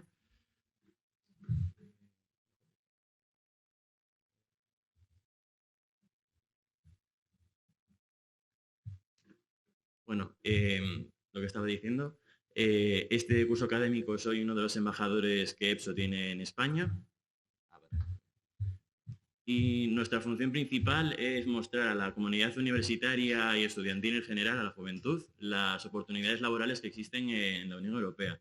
Porque sí que a todos nos han enseñado a la universidad que cuando acabemos pues podemos ser autónomos o que podemos hacer una oposición al uso en España para trabajar de funcionario, pero nunca se te presenta la oportunidad de decir, pues te puedes presentar unas prácticas en Comisión Europea, en el Blue Book, o puedes presentarte a trabajar en el Parlamento Europeo. Y la verdad es que cuando te pones a pensar en cómo se puede acceder a esos puestos de trabajo, pues sobre todo hay incertidumbre entre por lo menos la juventud que yo conozco, nadie sabe cómo acceder a esos puestos de trabajo. Entonces nuestra función como embajador es básicamente eso, presentar a la juventud las formas en que se puede acceder a estos puestos de trabajo y de prácticas. A día de hoy, estas son las 5 universidades que tienen embajador en España. Como están muy repartidas, hay en Murcia, en Tenerife, hay una que es virtual incluso. Y nuestros objetivos, pues más o menos los he presentado ya antes, informar a la comunidad universitaria, tanto de prácticas como de ofertas laborales que pueden aparecer, ya que también hay grupos de alumni en todas las universidades que siguen las redes sociales de la universidad y en caso de que se requiera gente con experiencia laboral, pues si se comparten estas informaciones a través de redes sociales, pues algún exalumno pues, puede estar interesado en acceder a estos puestos.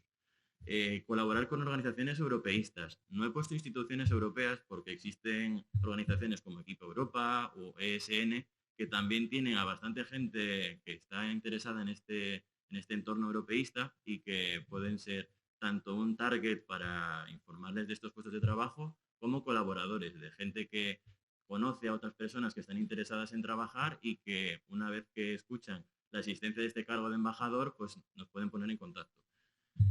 También nuestro objetivo es dejar claro que este año 2022 es el año europeo de la juventud. Hay multitud de iniciativas, se generan también eventos, hay también oportunidad de mostrar pues, un foro abierto a nuevas iniciativas, a nuevas ideas que se quieren plantear por parte de la juventud y que la Unión Europea está a favor de intentar desarrollar estas ideas. Y por último, el lema que tiene EPSO, que es Shaping Europe Together. Como ya se ha dicho durante toda la mañana, la Unión Europea es un entorno multicultural, está abierto a el entendimiento de todos los miembros de la Unión Europea y el hecho de trabajar en la Unión Europea pues también realza esos valores y se intenta transmitir de esta forma. Luego, a nivel interno, sí que nos hemos hecho como 4 grandes bloques. El primero sería estandarizar procedimientos, porque al ser un cargo que es anual, cuando empezamos nuestra labor como embajadores nos encontramos como un páramo donde no hay nada de información, todo está por hacer, no sabemos cómo empezar, con quién contactar, quién hace qué, y sí que pues, queremos dejar este año pues, una serie como de guía piloto para que los nuevos embajadores cuando lleguen pues se encuentren un poco las cosas medianamente hechas. Hemos generado también redes sociales a nivel España. EPSO nos dice desde el primer momento que en nuestras universidades tenemos que generar redes sociales, un correo electrónico, Instagram, Facebook, pero lo que nos hemos dado cuenta nosotros es que cuando acabe este año académico, los nuevos embajadores no van a tener acceso a toda esa gente que durante este año estaba siguiendo nuestras redes sociales. Entonces hemos generado una cuenta a nivel España para que el año que viene la hereden los nuevos embajadores y puedan seguir generando el contenido para que toda la gente que esté interesada el año que viene también pueda seguir teniendo esta información. Mejorar sinergia con instituciones. Lo hemos puesto también como pilar porque son muchas las instituciones que no saben de nuestra existencia e incluso otras universidades que tampoco saben que existe este cargo de embajador. Entonces, si no se conoce que existe este cargo de embajador, muy difícilmente van a poder ellos presentarse como candidatos a tener un embajador en su universidad. Y eso es lo que he dejado claro antes, que es dejar un legado a los futuros embajadores para que no se encuentren todo tan vacío y que tengan ejemplos ya a seguir, una red de contacto ya generada y que cuando lleguen los nuevos embajadores, esas mismas instituciones pues puedan enviar un correo a esa plataforma generada y decir, pues bienvenidos los nuevos, yo me encargo de, no sé, pues si Europe Direct, por ejemplo, pues yo soy Agustín, me encargo de los asuntos europeos en la región de Murcia, cualquier duda, pues puedes contactar conmigo. Que si no tienes esa red generada, pues al principio pues te cuesta un poco más. Instituciones europeas. Se ha mencionado muchísimo durante toda la mañana y la mayoría de nosotros cuando pensamos en Europa pues pensamos en Parlamento, Comisión y con mucho consejo. Pero es que son muchas las instituciones que hay y si de primeras tú quieres trabajar para una institución europea, lo básico debería de ser conocer esa institución. Si no sabes de la existencia de esa institución, poco vas a poder hacer para poder acceder. Entonces, aquí he dejado una lista de instituciones que existen, pues si alguno quiere tener un poco más de información. Y lo bueno que tiene EPSO es que reúne en una única plataforma todas las ofertas de prácticas y laborales de todas las instituciones. ¿Qué quiere decir? Que aunque tú no seas consciente de que existe, no lo sé, la Corte de Auditores, pues una vez que estás dentro de EPSO puedes ver que existe una oferta de prácticas en la Corte de Auditores. Entonces ya vas conociendo más instituciones. Luego también existen, pues como la oficina que hay en Alicante, que aunque no están basadas ni en Luxemburgo ni en Bruselas, dependen de la Unión Europea y son las que están enclavadas en este recuadro interno, porque hay todavía muchas más. Otro punto que es interesante es que EPSO lo que busca es captar perfiles de trabajo, perfiles laborales. Siempre nos hemos enfocado en que tenemos que trabajar y tenemos que buscar un puesto de trabajo y nunca nos vendemos como un perfil laboral. Y esto es una oportunidad pues, de definir que aparte de los perfiles laborales y de trabajos que normalmente se piensa que hay en la Unión Europea, que pueden ser pues, secretarios, abogados, juristas, pues que también, en mi caso como soy de la OPCT, pues que también existen perfiles científicos y de IT que pueden acceder a esta bolsa de empleo, bueno, esta bolsa de reserva, que luego la institución va a buscar el perfil que más se le adecue. Y bueno, esto es una captura de la página de EPSO. Cuando accedes, pues esto es lo que encuentras y vais a ver que hay un código QR. Esa es una de las iniciativas que también hemos generado nosotros y es que al menos las generaciones anteriores siempre ponían hipervínculos en las presentaciones, pero cuando estás tú de oyente, pues no tienes acceso a esos enlaces que hay. Entonces, si pones un código QR, pues cualquiera que esté sentado puede sacar el móvil, lo escanea y tiene todos los enlaces que necesite.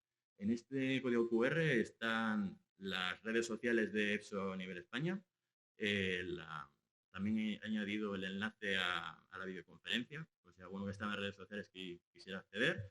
Y también está la página web de EPSO. Así que cualquiera que quiera acceder a EPSO, pues con escanear el código se va en el Linktree al apartado que pone web de EPSO y ya la tiene accesible.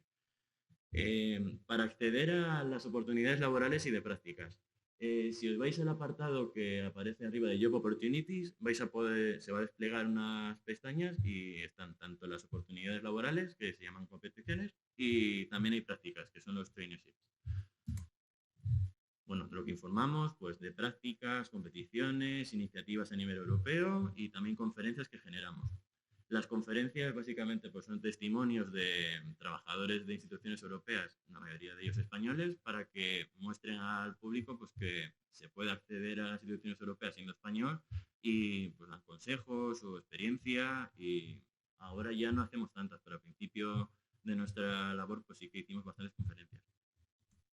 Os he dejado luego un ejemplo de pues, el proceso a seguir para aplicar, por ejemplo, el Blue Book, que sería para todas las prácticas sería el mismo, que primero pues, haces la aplicación online, rellenas todo el registro y sigue las instrucciones, básicamente.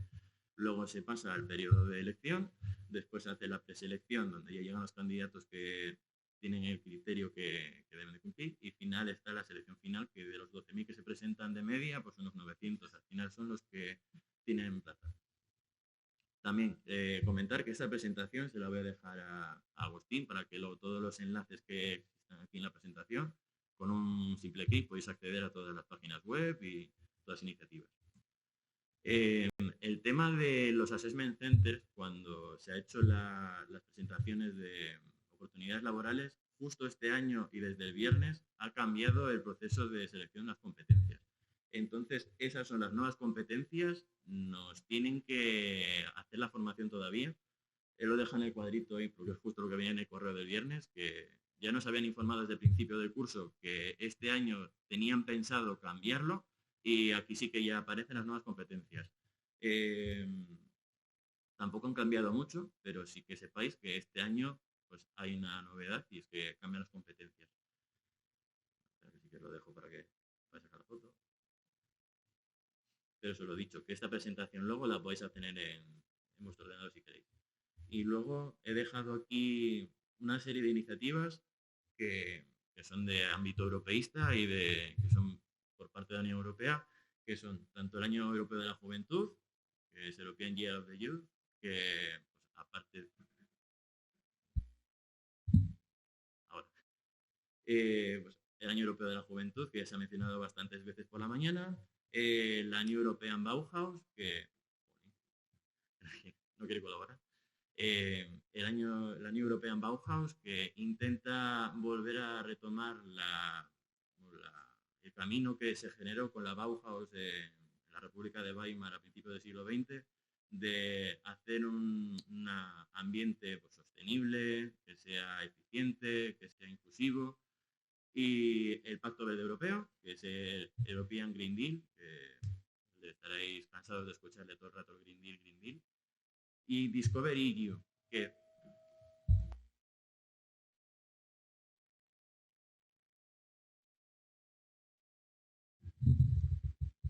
yo creo que se escucha, sí.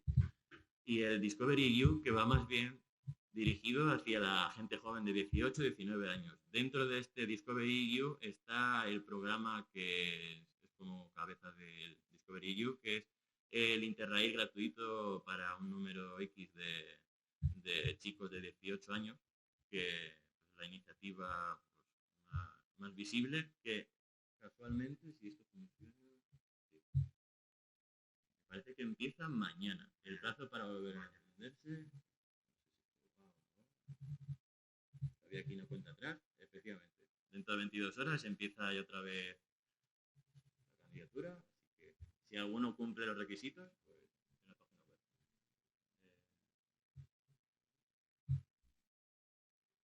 Y nada, cuando veáis la presentación en iniciativas, sí que he dejado en cada uno de los nombres el enlace para acceder a cada uno de estos.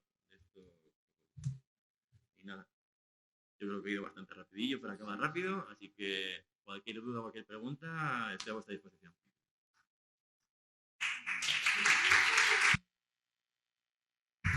Muchas gracias, Pablo. Y si hay alguna pregunta...